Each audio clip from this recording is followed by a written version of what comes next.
Welcome to our program of KK Hendrik State Open University. I am Rani Kalita from Department of Education, going to present you a topic on aims of education. So before going to the topic of what are the aims of education, we must know the necessity of aims of education. So why the aims are necessary in the part of our education? Firstly, a definite aim of education gives us direction to act in a definite way. If there is an aim, we are aware what we are doing and why we are doing it. Aims are necessary to assess the outcomes or results of the educative activity. Again, clear determination of educational aim can only ensure development of life in the right direction towards reaching the goal. Lastly, it provides continuity and significance to education because without aim, it is very difficult to unfold new dimension of knowledge, develop new capacities in the individual. So here we have presented the different classification of aims of education. We can classify the general aims of education under 6 broad categories. They are individual aim, social aim, liberal aim, vocational aim, harmonious development aim, and complete living as an aim of education. So firstly, what is individual aim of education? So the name itself presents that this aim of education actually emphasizes the development of every individual in the society. So this aim actually believes that the success of education depends on the development of highest potentialities of the individual. Therefore, maximum opportunities should be made available to each and every individual for developing their all-round possibilities that may be physical, moral, intellectual and spiritual possibilities. So individual aim also believes that social development basically depends upon individual development. That means if an individual develops, that means together the society will also develop. So Sir Percy Nunn, he was the chief supporter of this aim. He mentioned that individuality is the ideal of life and added that a scheme of education is ultimately to be valued by its success in fostering the highest degree of individual excellence. The second aim is social aim of education. The name itself signifies that the education must emphasizes upon the society. We must provide education for the development of society. So the basic theme of this aim is the society itself. That means the society is supreme to the individual. This aim believes that the state or society in the supreme and individual exist only for the society. Individuals cannot develop in isolation from the society. Therefore, education must always work for the welfare and progress of the society. According to this aim, the interest of the society is supreme and the position of an individual is always subordinate to the society or state. The basic philosophy of social aim is that society is the ultimate reality and the individual cannot rise above the social entity. So the chief supporter of this aim of education is John Dewey. According to him, every state must design education for social welfare and efficiency. A socially efficient individual will be economically self-sufficient and he will not be a parasite on society but will contribute positively towards the progress of the society. The third aim of education is the liberal aim of education. So the term liberal itself maintains that to liberate our mind, to liberate our soul, to liberate our body. So this concept or this aim of education is not a recent one. It is very old. The aim of education in the ancient time was to liberate the mind. That's why the subjects, the provisions were made in the ancient time to include the subjects like philosophy, logic, geometry, fine arts, etc. in their curriculum. The supporters of the liberal aim believed that man is considered to be far superior to animals because of his certain cognitive abilities such as thinking, reasoning, problem solving, etc. Therefore, liberal education laid emphasis on the development of these mental qualities of individual. Socrates, who was a Greek philosopher, was a chief supporter of this aim. He mentioned that one who had true knowledge could not be other than virtuous.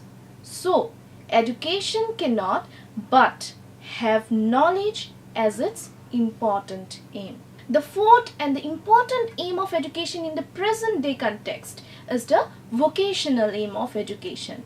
We all know that we all take education only for the means of vocation, to be a money oriented person, to get some kind of earning, to get the livelihood in our life. So in the present or in the modern context, in the 21st century, the most important aim we can say is the vocational aim of education. So this aim of education has laid stress on practical aspects of education. It has given importance on training in some vocation or craft so that a person can earn his own living in future life. Vocational aim is getting importance in the present times due to the following reasons. And what are the reasons? It makes one economically self-sufficient. Secondly, it strikes a balance between economic and individual progress. It prepares students for a useful life and useful occupation. Thirdly, it is essential to bridge the gap between the upper and the lower classes of the society. And finally, it develops the concept of dignity of labor among the students. The fifth aim of education is the harmonious development aim. So now what is the harmonious development aim? What it means? It means developing the psychophysical and moral qualities of an individual in a balanced and harmonious way. We know that a child inherits the faculties of body, mind and soul. So it is the education which should establish a harmony between these three aspects or the aspects of development for emergence of an ideal personality. That means the establishment of harmony between the body, mind and soul must be made with the help of education to build up an ideal personality in every child. Here, the Mahatma Gandhi also lays emphasis on harmonious development when he says, by education, I mean all-round drawing out of the best in child and mind, body, mind and spirit. Thus, this aim of education believes in the development of all innate powers and capabilities of the child in a harmonious way in order to produce a well-balanced personality. The sixth aim of education is complete living as an aim of education. So this aim has been formulated and expounded by Herbert Spencer. Education, according to him, should acquaint us with the laws and ways of complete living. Now, what is complete living? The concept of living implies living one's life to the full in its various aspects. We know that an individual's personality has different aspects, and every aspect of human personality should find expression through different types of activities and experiences. And for complete living as an aim, he has suggested, that means the Herbert Spencer had suggested a number of activities and certain subjects of study for children. According to Herbert Spencer, the subjects like physics, language, mathematics, geography, history, psychology, home science, music, these are the subjects which helps in the training of complete living of life. And this training in the activities help in self-preservation, rearing of offsprings, social preservation, and also leisure can be imparted through these subjects which we have already mentioned in our slide. Next, as we have already mentioned the sixth aim of education, that are the general aims of education. Now, a specific aim of education in the present day, as we are the citizens of India, as we are the citizen of a democratic country, so this specific aim of education is very necessary, and that specific aim of education is nothing but aim of education in a democracy. That means how the education system of a democratic country should be provided to each and every citizen of India, not only in India, all the other democratic countries. So how the education system and what are the needs should be included in the curriculum for giving the education in a democratic country. So in this context, Secondary Education Commission has decided some aims of education by analyzing the educational needs of the Indian democracy. So these are as follows. Firstly, the education for democratic citizenship. It means that education should be provided to every individual to build up a character of a good citizen. Firstly, the education in every institution must be provided so that every child can build up their personality as a good citizen of the country. So, it should be the aim of education to train all students to develop qualities which are of great importance to discharge their duties as a democratic citizen. Next is the education for art of living. So what is art of living? We know that man is a social creature, and in a democracy every individual is important. Therefore, individual has to be trained in the art of living a community life. That means to maintain a social life and to develop a good feeling, fellow feeling, brotherly feeling, friendliness. This kind of nature should be adopted by every children. And how the children will adopt these qualities? With the help of education provided in a country, in a democratic country of our world. So, for this development of virtues like tolerance is necessary for mutual goodwill, and these virtues should be developed through education. Next is development of a sense of true patriotism. So true patriotism is another important aim where education has to play a very important role by organizing some workshops on the issues of the state and national topics, and also celebrating anniversaries in memory of the great men of the nation. The students ought to be taught that they are not only the citizens of their own country, but they are the citizens of the whole world.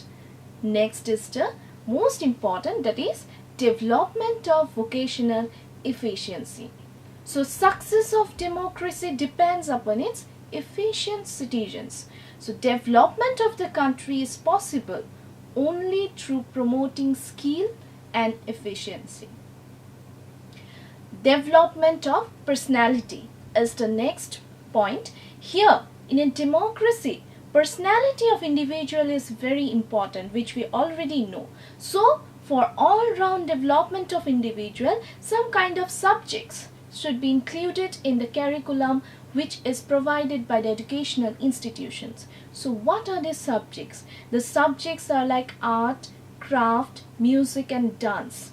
And these should be included in the secondary school curriculum along with national discipline scheme and national cadet corps etc. for physical development. Last but not the least is education for leadership. So leadership through education means leadership in all fields like science, literature, art, culture, etc. A leader must possess the virtues like tolerance, wisdom, understanding, discipline, and justice. So training for leadership is necessary for the development of these qualities, and a suitable system of education can provide such training. So this in a brief how the education system should be in a democratic country. So in gist I can say that we have got in the aims of education, we have got the 6 general aims of education which we have discussed, and the specific aims of education for a democratic country like India has provided. This is some important points as provided by the Secondary Education Commission. So here in a gist it has been completed, and we can say these are all the aims of education. Thank you.